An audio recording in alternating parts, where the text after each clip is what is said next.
Yan guys, nalagyan siya ng tubig. Ayan, nalinis ko na sila. And next,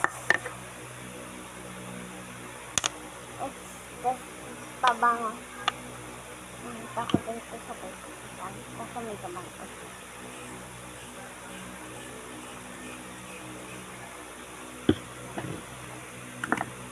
Okay na yan guys. Saka lagay natin dito sa mga pagkana.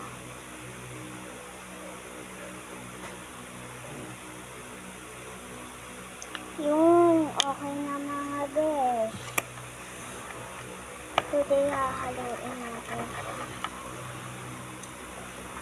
Ayan guys, tingnan nyo.